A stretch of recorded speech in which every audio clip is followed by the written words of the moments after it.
Hello everyone, it's Joseph and Ray back again for another episode of Ask EVGA, episode 17 this time. I'm getting better at this. Good. Cool. And today we've got a ton of questions, so thank you to everyone who submitted questions. Just keep in mind, if you want to ask questions to us directly, go ahead and leave it in the comments below, and we'll get to that. We're getting enough questions now, actually, that we don't necessarily need to reach out to the social media platforms anymore like we were. So, again, thank you so much to everybody who's been providing questions. And then I did want to mention really quickly, too, this week, technically next week, since we're filming a little bit early this time. It will be next week, but it'll be this week when this goes up. So this week, we are having a St. Jude live stream, and yours truly, both of us are going to be there, as well as Jacob and Peter, and we're going to be switching off for 12 hours. So it's going to be a long day. It's going to be a lot of fun, tons of games and stuff that we're going to do. A lot of fun, a lot of antics. Yes. Costumes. Join us. It'll be a lot of fun. I'm sure there'll be a food segment in there because somehow that sneaks into the longer streams in some way. So, we are going to have some goals to hit. This is going to be a charity stream for St. Jude Hospital. That's one of the local hospitals over here. And we are going to have some goals to meet. So if we meet certain landmarks as far as donations, you're going to see some pretty cool stuff. So be sure to tune in for that. That'll be Friday. What's the date? The 14th. Friday the 14th. Yeah, Friday the 14th. December. Okay, so as per usual, let's jump right in. Okay. As I always say. So this one's from Mexies. I am choosing parts to building a high-end gaming PC, and I want to buy a 1080 Ti, but they seem to be sold out almost everywhere. Will there be more created? Okay, thank you for the question. No. That's sort of the short of it. As far as where we're, 1080 Ti is done. We have a successor in the 20 series line. We did for a while have stock of 1080 Ti cards that we could sell new product in, but unfortunately even that for the US office is dried up. I can't speak for overseas or other retailers, other manufacturers, but I can say that for us, 1080 Ti's, they're gone. I haven't seen any more. That's not to say that maybe we'll get some shipment at some point in the future. Every once in a while we'll get a shipment of an older product that's still brand new, and then we'll post those on the website, but I wouldn't count on it. Basically look for the RTX cards going forward. That's what we're focusing on, and great performance on those, obviously, plus the new features. We expect great things from those cards. Yeah, once the next gen comes out, we don't produce any more of the old gen. But like you said, sometimes, we'll have some extra stock in a warehouse where they're not selling, but typically that's not going to be graphics cards because those fly off the shelves. Those do usually fly off the shelves. Okay, perfect. So let's go to the next one here. This is from, I believe it's Yonner Boner. Thank you for the question. Where is PX1 for GTX 10 cards? Jacob said it is going to be released this week. Okay, well, I'm not sure what week. Did you just field these questions? These actually, I should say, if you had a question and it doesn't get answered in this segment, it's because we posted this one yesterday. So I pulled all of these questions within about 24 hours of us posting it. So these are all very fresh questions, but there may be a bunch more that end up going on this video that we didn't have a chance to answer. So if your question doesn't get answered, throw it in the next one and we'll catch it next time. Yeah, so PX1, we do have a planned release for this week. We're just finishing up some bugs and stuff like that, working it out. So we should have one go live this week. If not, it's coming really, really soon. Again, we have to do a lot of testing and things like that. So sometimes, an issue will come up and the software team will work on something, send it over to us. We do some testing, and if we find bugs or issues, we try to work those out before we actually put that out there. So that's basically what's going on. But yeah, if not this week, it'll come in within a week or two of that. That's fair. And certainly there's a lot more GTX cards than there are RTX cards, so certainly there's a lot to test on that front. And it is potential that by the time we post this, it might even already be live. Cool. So check it out. Okay, great. Awesome. Okay, so the next question is from the Hillbilly Army. Cool name. Is the EVGA GTX 1060 SSC still good for gaming for 2019 to 2020? Okay. I don't have a crystal ball on the future, but I would be surprised if you're not able to get at least decent performance in most games. You may find that as time goes on, you have to lower settings a little bit, so maybe you're running things at 1080p, pretty high settings now with a 1060. Maybe in the future that'll become a medium settings, and then into 2020, you may find that some titles may actually need medium and a combination of low settings. But that's a pretty good performance card, especially depending on what kind of games you're running. Like, there's obviously these days in gaming, there's such a big push toward the more competitive kind of arena style games and Last Survivor style open PvP games and things like that that are not necessarily that demanding if they're well optimized. So certainly, I think 1060s will have a pretty long life. SSC is a good card. It's factory overclocked. That's one of the higher factory overclocks. They have dual fan coolers. Dual fan coolers that, quite frankly, are pretty overkill for the heat that 1060 produces. So those cards tend to run really cool and really quiet, at least in my own testing. I see no reason. If you're happy with your performance now and you're not planning to go to something crazy high res or super high refresh rate in 2019, 2020 as far as your monitor is concerned, I see no reason. If you're going to stick with 1080p 60 for the foreseeable future, that could be a great card. Yeah, and one thing also two things to mention. For other 1060 owners, it will vary a bit if you have a 3 gig or a 6 gig version. That is true. Keep that in mind. 6 gig's going to outlast a bit longer because now games are getting a lot more VRAM heavy. Yeah, that is true. So that's an important thing to note, which it's not noted here. And then also, if you're looking, usually the jump in performance is pretty relative every generation. Sure. We could expect maybe 2019, 2020 that a next gen will be out. So look at some performance numbers currently of like a 960, and that might give you somewhat of an idea of where a 1060 would be in a year or two. And that's actually a good time frame if you're looking at 2020, 2019 to do an upgrade on your 1060, because right now the state of consoles is going to stay, as far as I've heard, to stay relatively the same until around that time frame, and then that's when we're going to start hearing about the next generation of console gaming. And with that next generation of console gaming also comes a lot of push on the PC side as well. So those AAA titles, they come to the Windows platform, and then that makes more of a case for even more powerful graphics cards. So for the time being, that may not change much because consoles are going to stay about the same. And speaking of ported to console, come on, Red Dead. I want Red Dead 2 gosh, on PC. I really want Red Dead 2 on PC. That is, to me, been one of the biggest games of the holidays, and for us PC gamers, we can't take part just yet, but we'll get there soon. All right, this next question is from Super Dan. He says, for episode 17, have you guys ever thought of doing external PC parts like monitors, mice, keyboards, etc.? I'm sure that others are curious about this as well. Is it true there won't be any more 1080s or 1080 Ti's being made? We kind of addressed this already, but we'll shortly address that again. I already have a 1080 Ti, and I'm still curious about it. Okay, so great question. As far as the 1080 Ti, I'll just address that again real quick. No plans on making any more. Actually, we will not be making any more. I shouldn't even say no plans. Right. We don't have any more. So we don't have any more currently here in the U.S. Some retailers might, but no plans to reproduce. If you're still trying to get a 10 series card, look at 1070 Ti. We still have a little bit of stock of those new. You may still be able to pick one of those up. Pretty good deal too. Check our eBay store, check our EVGA online store. You may get a pretty good deal on those 10 series cards, but like once they're gone, they're gone. So pick them up. And we're pushing real hard on the eBay store right now, so definitely check out the eBay store. We've got a lot of stuff going on there, a lot of deals and stuff that are exclusive to that sometimes. So check out eBay. But as far as your first question here, are we doing external PC parts? Well, that's a great question. We already do some external PC parts. We have the Z10 keyboard. It's really awesome.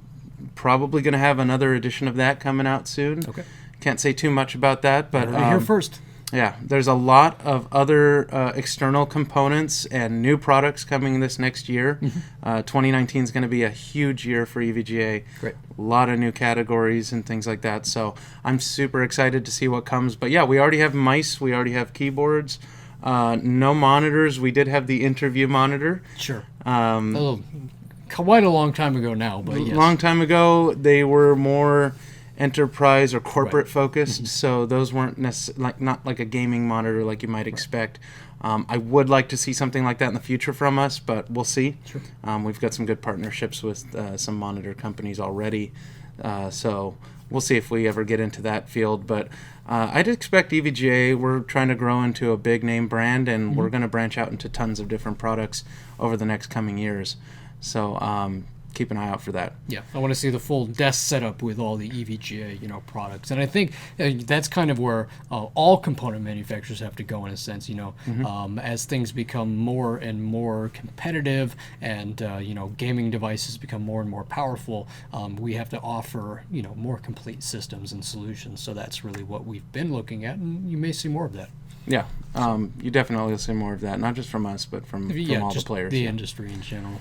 Okay, next question. Emperor Pickles. Awesome name. I like it. I am 15. I really love to build PCs as it is the best thing ever. Okay. Good job. Cool. I have made 4 currently. 1 for myself and 3 for my school. Where can I start making PCs on the cheap and improving my skills? Also, any tips? Okay. For me personally, it was friends and family. That's, if they needed a new computer, they were looking at stuff. It's like, hey, I see you're looking at this computer. I can build you something that's pretty good for that. I've built them for like workstations and for office use, and of course many of them for gaming for my friends. So definitely reach out. That's a great way to start. Starting with a school is really good too. That's a very good avenue to not only get the experience, but to make a name for yourself in a more professional capacity. So you may have a local PC repair shop. Maybe they're hiring. That's a great way to get those skills, and not only are you gaining the skills, but you're getting paid to learn those skills. And if it is really something that you love to do, then chase after it. If it's your passion, that's what you should focus yourself on, in my opinion. So don't give up on school. But obviously, having extracurriculars that you really love that can actually make a career for you is very, very important. And we wish you the best of luck with that. Yeah, Emperor Pickles, great question. It brings me back to when I was 15 and building computers, and like Ray said, friends and family. I got into like troubleshooting issues a lot. That was a big thing for me too. So you'll build a PC here and there, and you'll upgrade a lot of PCs, but you'll also be fixing problems along the way, and that kind of they go hand in hand. That kind of skill and training is excellent for the world that's coming up. So awesome stuff. I'm glad to see you doing that. Very cool. Yep. Awesome. All right. This next question is from Travis Liu. He's asked questions from us before. He says, ask EVGA17, when will the RTX 2070 FTW3 be coming out? I've been waiting 2 or 3 months already. That's a good question. We haven't seen that one yet. I actually haven't even seen that SKU before, so I don't know. I assume there is one. Well, I would assume maybe an FTW, because the 70 typically doesn't have an FTW3, which is the 3-fan version. But again, this is the 20 series. They run a little hotter. Might see a FTW3, I'm not sure. There may already be one on the site, and we'll have to check that in post. Very well might be, but I know that, I don't have any information on that actually, or maybe I'm just not up to date on all that stuff, because that's not necessarily my category. Sure. I will say we did the live stream on the launch day of the 2070. Shout out to anyone who got to see that on Instagram. Yes. We did live overclocking of an RTX 2070 XE Ultra, and that card ran really cold. Like really cold. Yeah, that was a great triple slot design in about the 10.6 inch long form factor with 2 fans. That one has asynchronous, that one has RGB. So if you're looking at a really high performance 2070, you may want to look at the XE Ultra, because honestly, I don't see really improving on those temperatures without putting a water cooler on it. Because we couldn't even get it above 60 Celsius when overclocking. Of course, it was at fans at full speed and on open test bench, but nonetheless, that was a very, very cool running card. Yeah. That video actually, you just sparked my memory, but Jacob said, why didn't you guys give away that 2070? Yeah, I know. And, we thought of that later. We're like, didn't know that we could necessarily. Okay, that's fair. Yeah, so we've actually got approval to do some giveaways here on YouTube, and we will be doing that pretty soon. That's fair. So I did get word on that, and maybe if we do like an Instagram live video and stuff, but we want to also incentivize you guys to watch more as well. So keep an eye out. We are going to be doing some giveaways coming up. Yeah. And I've been kind of pushing for maybe t-shirt giveaways for some of these questions on Ask EVGA. So please keep asking away on those questions, and we'll put a plan together to make that happen. Especially once we order a lot more t-shirts, because right now we're a little skim. Well, that's all right. We'll get them. We'll get new next generation virtual reality, ray traced t-shirts. That's what I was trying to say. Oh yeah. The future. Ray traced. Get a picture of your face on there. Oh gosh, please don't sell it. Please don't sell a shirt with. I'll make a one-off. I'll come in with my one-off shirt. Okay, so this next question is from Alexandru Acciabaniti. That's pretty good. I love it. Hi guys. For the next episode, I have a small sticker on my GTX 1070 Black Edition. While changing the thermal paste by removing the sticker, void the warranty. Do you guys have any plans in working with AMD for video cards and motherboards? Okay, I think we've answered both of these questions in the past, so I'll just quickly go over them. The sticker on your 1070 rather, and basically any EVGA card, on the backplate, there's a little sticker that connects two sections of the backplate together, maybe on different places depending on the model, but that is not a warranty void if removed sticker. That is just an inspection sticker. It tells us that you did open up the card, and basically that card gets sent in for RMA at any point in the future. Our team knows that they need to open the card up and inspect it just to make sure that everything is perfect, because when we send a replacement out to a customer, we want to be certain that yes, we've looked this over and it's perfect, it's in good shape, and then at that point we can reapply a new sticker. So not warranty void if removed, perfectly fine for you to remove that to get to the thermal paste. Hell, we encourage it, but no issues there. Well, I have nothing to add, so I will have a drink of my coffee. I'm sorry, and I forgot the second half of your question.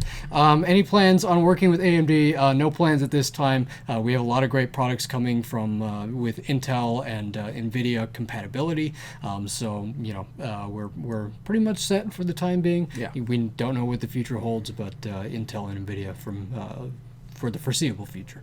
Yeah. Okay. But AMD is coming up in this world. They are coming up in this world, and that's great to see. Like, yes. if a lot of people are saying things about, issues with performance or price or anything like that, all of that is controlled by a competitive market, in my opinion. Yeah. So the stronger that AMD is versus the Intel and the NVIDIAs of the world, the better it is for the consumer. It's consumer forward when those companies can really, compete to have the best products. So we want to see even more of that competition coming I completely forward. agree with you on that, yeah. All right, so this next question is from Noir. He asks, any news about the hybrid kit for reference cards? Oh, yes. Those are coming soon.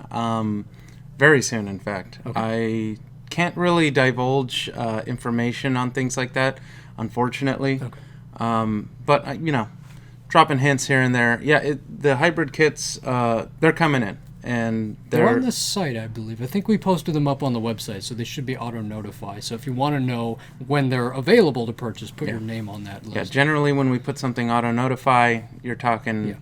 Weeks. Weeks, not months or anything like that. So, they're coming soon. I'm waiting to get my hands on one myself, but maybe this week I'll have my hands on one just for testing purposes and things like that. So, coming soon. We have the water blocks up. We have the hybrids listed. And kind of in the future, to give you guys, some of you visual learners, some assistance, we are looking at doing installation videos for basically all of those products. We had looked at it for 10 series as well, but by the time we got around to really doing videos in this format and of this quality, 10 series was already getting longer in the tooth, so we intentionally waited for RTX. So expect some of those videos to be coming out here shortly.